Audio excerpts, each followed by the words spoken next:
Que el Señor les bendiga. Siempre es un privilegio el poder compartir la palabra del Señor, pero creo que el mayor privilegio lo tenemos nosotros, que es estar acá en la casa del Señor. Amén. Yo quiero que en esta mañana me acompañe a Génesis capítulo 37.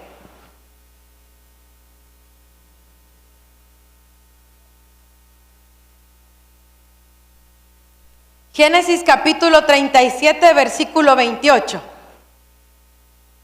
Y dice la palabra del Señor: y cuando pasaban los madianitas, mercaderes, sacaron ellos a José de la cisterna y le trajeron arriba, y le vendieron a los ismaelitas por 20 piezas de plata, y se llevaron a José a Egipto.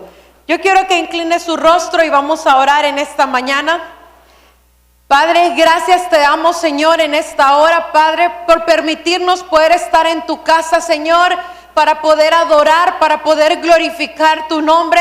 Yo te pido que esta mañana tú hables a la vida de cada uno de nosotros, que esta palabra nos consuele, Señor, que esta palabra edifique nuestras vidas, que a través de esta palabra nos exhorte, Señor, y podamos entender que el destino y el propósito que tú tienes para nosotros es mayor que cualquier otra cosa, mayor que cualquier otra circunstancia que podamos pasar.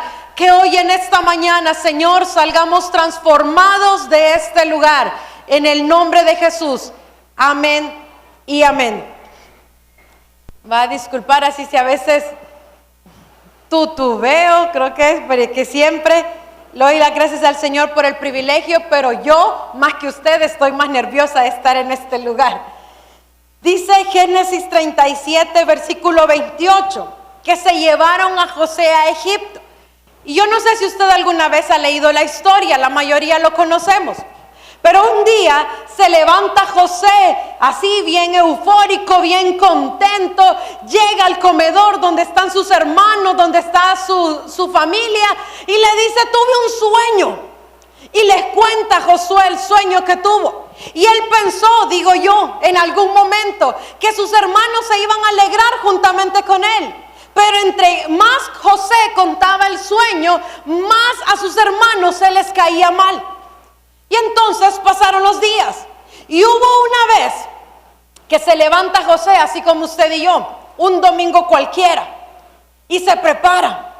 Quizás iba a salir, quizás iba a prepararse para ir a la iglesia, para orar. Y entonces de repente se sienta en la mesa, comienza a desayunar con sus hermanos. Uno de sus hermanos se vuelve a ver con el otro y dice: hoy es el día. Y entonces de repente se distraen todos los demás que están en la mesa, agarran a José, le tapan la boca y se lo llevan. Y entonces yo me imagino a un José diciendo: estos mis hermanos, otra vez burlándose, otra vez jugando, otra vez me van a golpear, quizás otra vez van a hacer algo. Y de repente lo tiran a un foso. Y entonces José, viendo hacia arriba, solo escuchaba la murmuración de sus hermanos. Y pasa el tiempo, pasan los minutos, y de repente uno de ellos se ha atado a una soga en el estómago, baja al foso y dice: José, hoy sí ya dejaron de jugar, ya dejaron de bromear, me van a sacar de este lugar. Y entonces lo agarran a José, lo sacan del foso, y para sorpresa de él, hay mercaderes junto a sus hermanos. Y entonces José comienza a escuchar: 25 platas te doy ya por él. Y entonces: no, 25 no, 30, no, 30 no, me estás pidiendo demasiado, 10 te voy a dar. No, si míralo, tócalo, está enterito, no le falta un brazo, no le falta una pierna, está bien comidito. Y entonces en una de esas dice uno de ellos: 20 o no hay trato. Y dice el versículo que acabamos de leer: y le vendieron a los ismaelitas por 20 piezas de plata. Y entonces se cierra el trato. Y José, atado una soga en el cuello, los mercaderes se suben a su automóvil de ese tiempo, a unos super camellos, como usted se los imagina. Y entonces se suben a su 4x4 y agarran a José y lo comienzan a jalar. Y José comienza a caminar atado con una soga al cuello. Y entonces yo me imagino a José gritando, ayúdenme, ayúdenme. Pero nadie le hacía caso, lo habían ignorado. Despojado de un nombre, sin una condición y mucho menos sin una posición, comienza José a caminar hacia su destino. Quizás él en ese momento no lo sabía. Quizás él se hubiese preguntado al igual que usted y yo, pero Señor, todos los sueños que tú una vez me diste, hace días yo conté de las maravillas que había soñado y hoy estoy atado una soga al cuello. ¿Qué va a suceder conmigo?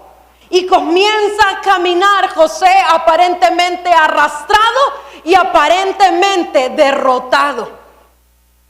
Ahora hagamos un paréntesis en esta historia. Y el mensaje de esta mañana se llama ¿qué tienes aún que no puedes perder?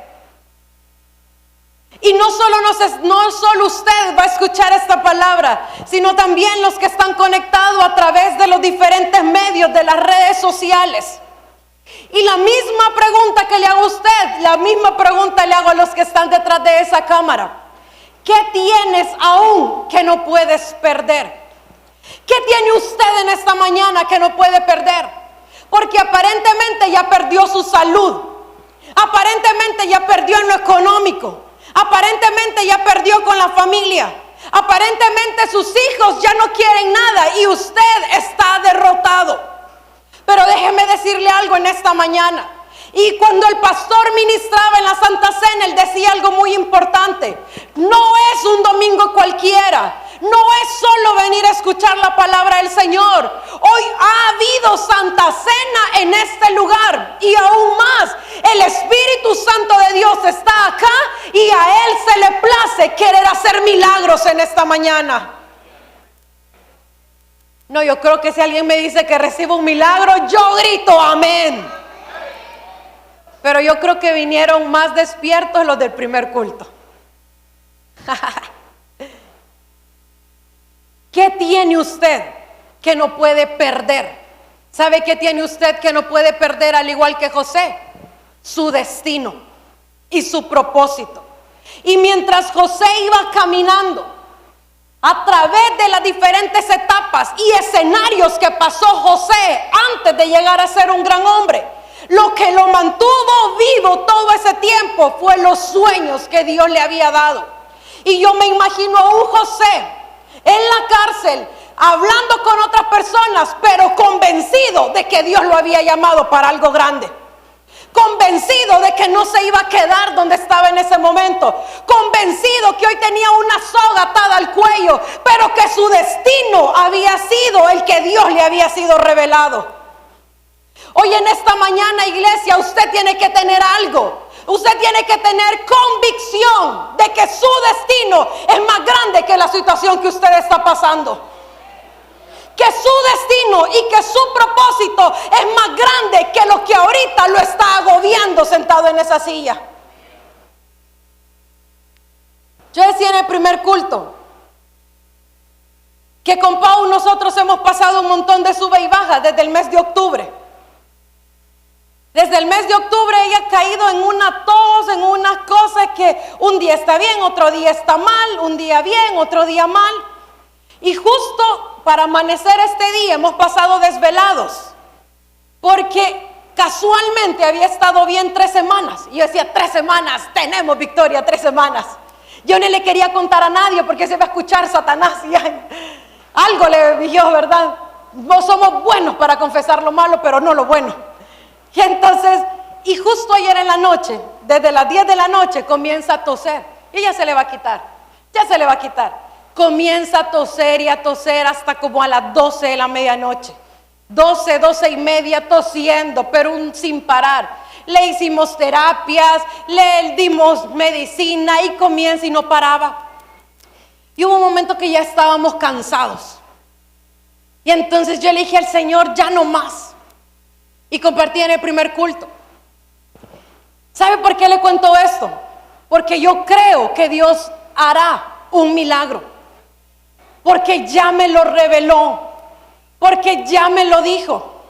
porque me dijo que mi casa será bendecida a causa de él. Y entonces yo le estoy contando esto no para que usted sepa, se lo estoy contando porque el día de mañana yo le voy a venir a confirmar lo que en esta mañana yo le estoy hablando a usted. Confirme usted lo que todavía no ha sucedido. Dice la palabra, háblale a lo que no es como que si ya fuese, y crea en el nombre de Jesús que así será hecho. Declare en el nombre de Jesús que le pueden quitar todo, que puede perder todo, pero jamás le van a quitar lo que a José tampoco le pudieron quitar: el destino que Dios había preparado para él. Hoy lo ven a usted pequeño, hoy la ven a usted pequeña, pero no se imaginan el destino sin precedentes que Dios le ha preparado a usted. Y quizás nadie sabe, pero el Señor se lo reveló. El Señor viene hablando y usted tiene que actuar como que si ya es lo que todavía no ha visto. Y entonces le voy a contar esto. Y yo le dije al Señor, si tratamos de ser abusivos, heme aquí la primera abusiva contigo siempre. Y entonces terminó el primer culto y la administración de la Santa Cena fue tremenda en el primer culto, así como ha sido en este segundo. Y yo le creí al Señor. Y yo le dije, Señor, mientras estamos aquí, porque en ese ratito Ana Paula se fue para Iglequid. Yo le dije, Señor, el pastor habló de milagros, de sanidad.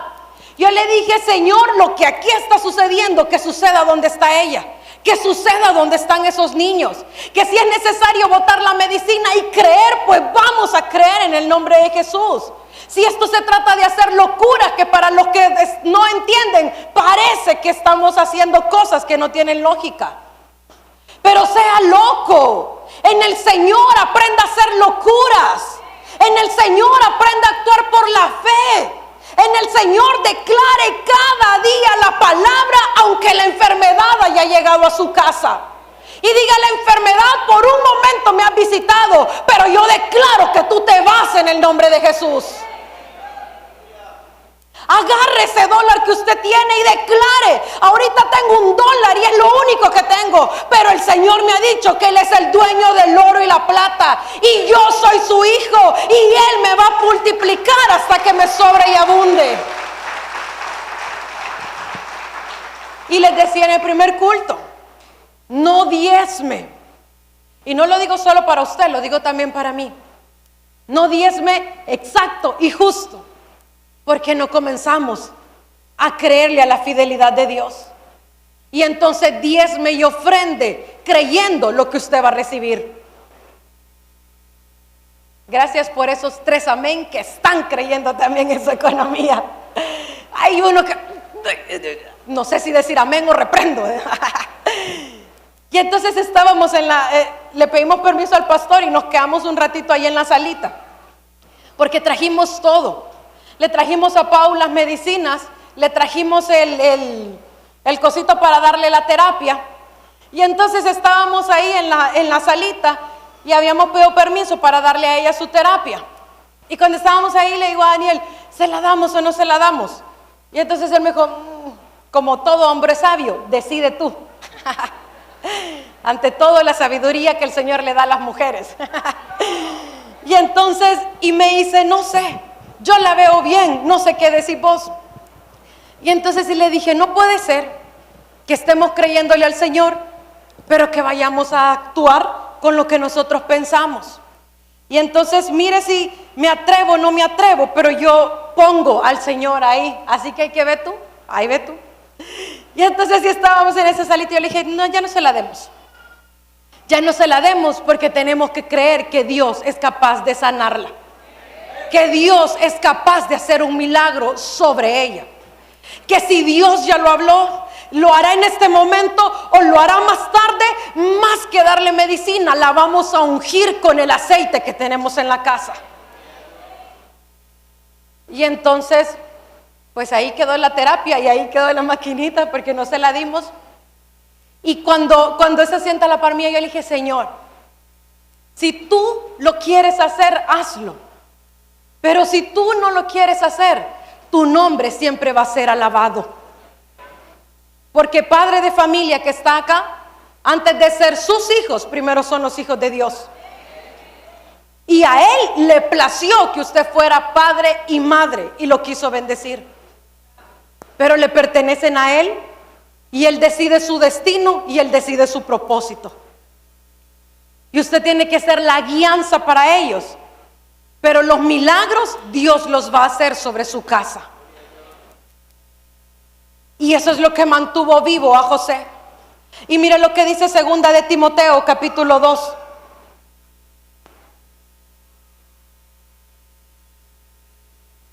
Versículo 12. Segunda de Timoteo 2:12. Si sufrimos, también reinaremos con Él. No deje que los pensamientos de tristeza, de depresión, de corto alcance lleguen a su mente. Comience a saber y a creer: hoy estoy sufriendo a causa del Señor. Hoy estoy sufriendo a causa de su nombre. Hoy estoy creyendo y en medio del creer estoy siendo probado. Pero declaro en el nombre de Jesús que vamos a reinar juntamente con Él, que nos estamos preparando para estar allá con el Señor, que este camino es pasajero, pero nuestra recompensa viene de ahí arriba, nuestra recompensa viene de los cielos. Y si a Él se le place, acá esta mañana Él hará un milagro sobre su vida. Yo le decía en el primer culto, y yo creo algo. Y discúlpeme con todo respeto, esto no es para que escuchen los pastores. Esto es porque yo lo creo y sé que el Señor lo ha revelado. Pero esta iglesia va a ser un epicentro para la gloria del Señor. Usted va a venir a este lugar y aquí va a ser lleno del Espíritu Santo de Dios. Usted va a salir con una unción tan grande que usted la va a llevar al lugar donde usted esté, porque se va a encender como fuego este lugar, y cuando el fuego se enciende, ¿sabe qué hace? Se esparce hacia todo alrededor. Esto se va a esparcir hacia todo alrededor, y en su casa sentirán la presencia de Dios las personas que lo visiten, y en su casa sabrán que ahí está la presencia de Dios. No porque usted lo esté hablando, sino porque el fuego que ha venido a recoger aquí se lo está llevando para allá. Se lo está llevando para su trabajo. Se lo está llevando para el lugar donde usted va. Los días lunes yo voy a ayudarle a mi mamá, y si la mayoría sabe, mi mamá trabaja en el mercado. Y cada lunes que yo llego a ese lugar, yo le digo: si hay una persona acá que pueda sentir tu presencia, Señor. Si cada vez que mandes clientes a este lugar, que puedan sentir tu presencia, Señor. Que no solo vengan a comprar, sino que tú algo puedas hacer sobre ellos. ¿Sabe por qué se lo digo? Porque celebramos dentro de 4 paredes, cuando tendríamos que salir de estas 4 paredes y celebrar la grandeza de Dios allá afuera y hablar de Dios allá afuera. Jamás se avergüence de ser un hijo de Dios. Jamás se avergüence de quedarse callado cuando Dios le da una palabra. Jamás tema creer que el Señor está con usted a cada lugar donde usted vaya. Porque nosotros tan malos, Él no se avergüenza. Y al contrario, cree para nosotros con pensamientos de bien. Y mira lo que dice Éxodo 33, versículo 15.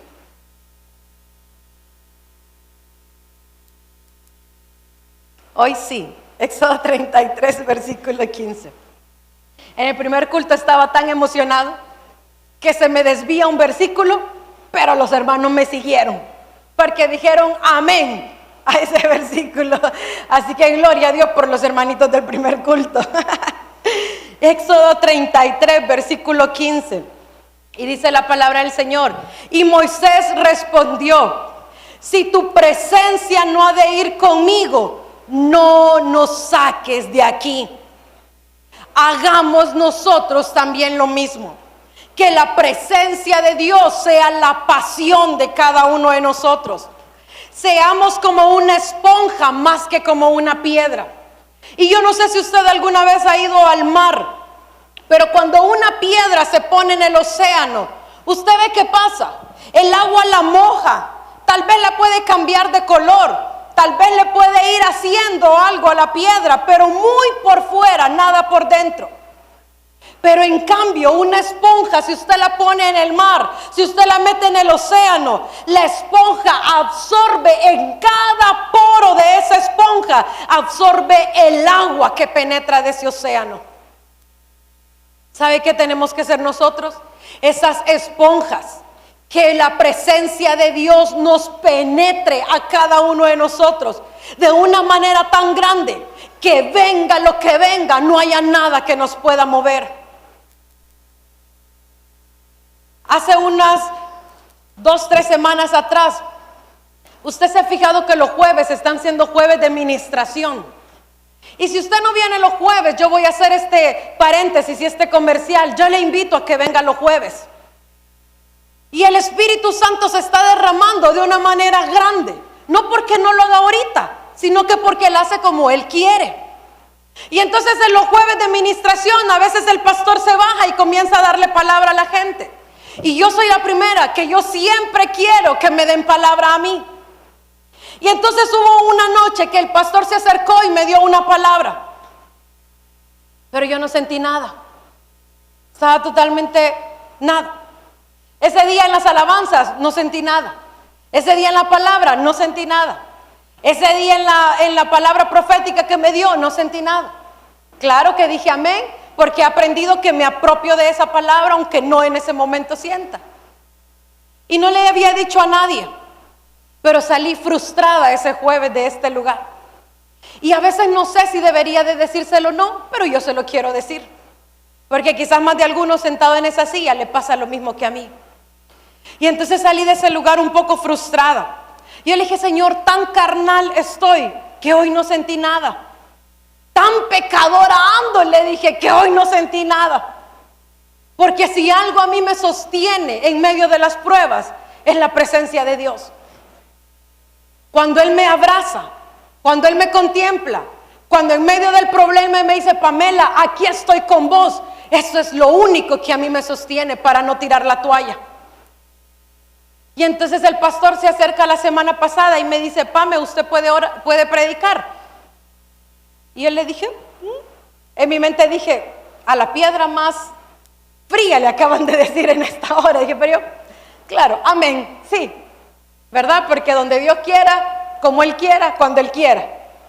Y entonces llegué y el día viernes ya se había dormido Daniel, ya se había dormido Pau.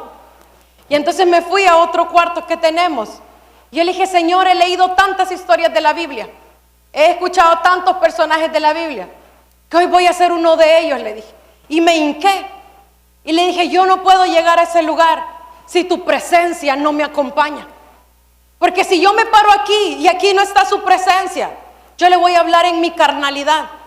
Y en mi carnalidad yo le voy a hablar cualquier cosa que quizás no tiene nada que ver con Dios. Y entonces yo le dije, Señor, necesito una vez más sentir el toque de tu presencia. Y estuve hincada en ese momento y le dije, hasta que las piernas se duerman, hasta que los pies ya no aguanten. Y no de pie, sino hincada, porque le dije, si el sacrificio va a ser, que sea bueno. Y no pasaba nada. Hasta como a las 3 de la mañana, más o menos.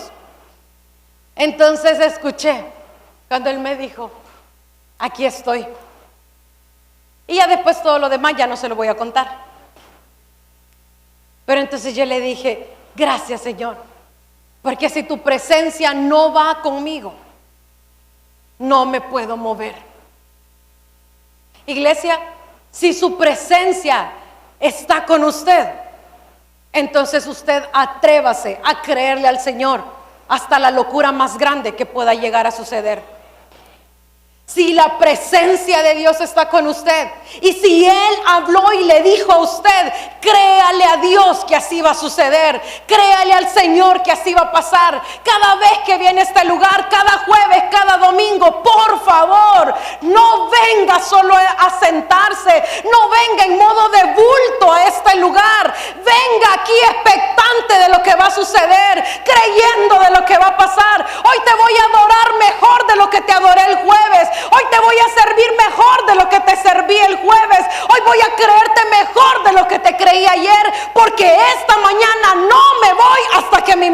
suceda. Y créalo en el nombre de Jesús. Crea que no se va con las manos vacías. Días difíciles, con esto voy terminando, exigen decisiones de fe. El salmista declaró en el Salmo 56, versículo 3: cuando siento miedo, pongo en ti mi confianza. Es de la Nueva Versión, por eso es que no está ahí. Pero yo se lo voy a leer, no se preocupen. Y en el Salmo 42, versículo 5: ¿por qué voy a inquietarme? ¿Y por qué me voy a angustiar? En Dios pondré mi esperanza y todavía lo alabaré. Yo creo que esos son versículos que deberían de ser remarcados, más que en la Biblia, en nuestro corazón. ¿Por qué voy a inquietarme? ¿Por qué me voy a angustiar si Él es mi esperanza? ¿Por qué se va a inquietar? ¿Y por qué se va a angustiar si Él es su esperanza? Ve las noticias hoy en día y solo son malas. Los niños enfermándose, los virus muriendo y habiendo nuevos, gente muriendo, accidentes por todos lados. Y uno está entrando en una etapa de creer todo lo que pasa en las noticias es malo. Pero Salmo 42, versículo 5: ¿por qué se va a inquietar, iglesia? ¿Por qué se va a angustiar? ¿Acaso no es Él su esperanza? ¿Acaso no es Él el sustentador de su vida? ¿Acaso no es Él el que todo nos provee y el que todo nos da? ¿Acaso no es Él el que nos bendice a pesar de? Y sus misericordias son nuevas cada mañana. Y ayer en la noche, que Pau nunca terminaba de toser, me quedé dormida. Y ahí le dije al Señor: hoy voy a probar lo que dice tu versículo. Y le dije: en paz me voy a acostar y en paz me voy a dormir. Y ay, tú cuídala, Pau, le dije, porque ya no la aguanto. Y entonces un vasito de agua fue la unción, porque se quedó dormida. ¿Sabe por qué? ¿Por qué nos vamos a angustiar si Él es nuestra esperanza? La historia de José termina sin precedente. Si usted la ha leído, la historia de José termina en algo increíble. La historia de José termina siendo el segundo más importante. Pero para Dios, Él era el más importante en ese momento. Y su Egipto se convirtió en la escuela que Dios le enseñó. Y perdió a su familia, pero Dios se la devolvió. Y yo me imagino a un José, regresemos al principio, valga la redundancia. Y entonces mientras José iba con la soga en el cuello, caminando, gritando, pidiendo ayuda, qué sé yo, un José traumado quizás en esos segundos, caminando y viendo hacia dónde iba a ser dirigido. En ese momento el Espíritu Santo estaba con él. En ese momento el Espíritu Santo lo acompañaba y le decía: José, hoy estás con una soga atada al cuello. José, hoy te acaban de vender. José, hoy vas a comenzar a pasar diferentes escenarios. Pero José, yo estoy contigo. Y donde quiera que tú vayas, yo voy a ir contigo. Y lo que tú hables, yo lo voy a cumplir. Y hoy perdiste el nombre. Y hoy perdiste la posición. Pero mañana, José, vas a ser un hombre importante en toda una nación. Dele un fuerte aplauso al Señor en esta mañana. Hoy yo puedo sentir su presencia en esta hora. Porque hoy quizás usted, al igual que José, ha perdido el nombre. Hoy quizás usted, al igual que José, ha perdido la posición. Pero hoy, en esta mañana, el Señor le dice: mi presencia está contigo. Y hoy se burlan, y hoy hablan, y hoy lo aventaron quizás a un foso también. O quizás fue vendido también por 20 monedas bueno, quizás ni 20, unas 5 han de verdad, o quizás por nosotros. Pero dice el Señor, hoy estás así, pero tu destino va a ser trascendental.